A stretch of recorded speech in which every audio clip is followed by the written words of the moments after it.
আজকে আপনাদের মাঝে শেয়ার করব গিফট দিয়েছে আমাদের জন্য, পিঠা পাঠিয়ে দিয়েছে, কাড়া পাঠিয়ে দিয়েছে। অবশ্যই ফুল ভিডিও দেখুন, স্কিপ না করে, ভালো লাগবে। হ্যালো বন্ধুরা, আসসালামু আলাইকুম। কেমন আছেন সবাই? আশা করি ভালো আছেন।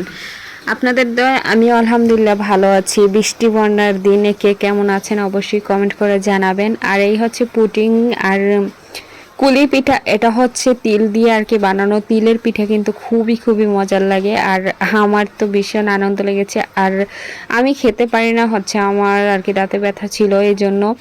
কিন্তু খুবই ভালো লাগে, আমি পছন্দ করি। তিল দিয়ে যদি বানানো হয় তাহলে একটা দুটো আর কি খাই, কিন্তু মিষ্টির জিনিস খুবই কম খাই। কারা পাঠিয়েছে এই যে দেখেন, তাও আপনাদের সাথে শেয়ার করলাম। এই যে এটা হচ্ছে আমার আর কি ভাইয়ের শ্বশুর শাশুড়ি, মানে আমার মাওই তালই, এরা পাঠিয়েছে আমাদের জন্য পিঠা। এটা কখন আর কি ভিডিও করেছিলাম, যখন আর কি মেয়ে দেখতে গেছি তখন আর কি ভিডিও করা ছিল, তাই আপনাদের সাথে আর কি শেয়ার করেছিলাম যে কারা পিঠা বানিয়েছে আর কারা পাঠাইছে, এই জন্য আর কি শেয়ার করলাম।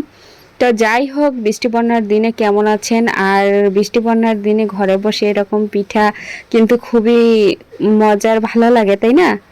খুবই ভালো লাগে খেতে। তো তারা পাঠিয়েছে, এখন আমরা ঘরে বসে বসে খাই। আর আপনারা দেখেন, আর আপনাদেরও যদি খেতে ইচ্ছা করে চলে আসেন আমাদের সাথে, আপনারাও খাবেন। আর এইগুলো হচ্ছে আমি সন্ধ্যাবেলা নাস্তা বানিয়েছিলাম।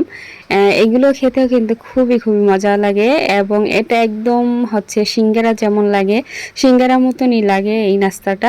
আমার কাছে ভীষণ ভালো লাগে। তো যাই হোক, আজকের ভিডিও আপনাদের সাথে শেয়ার করলাম, কেমন লেগেছে তা জানি না। অবশ্যই নতুন হয়ে থাকলে সবাই আমার পেজটা ফলো করে যাবেন। ধন্যবাদ।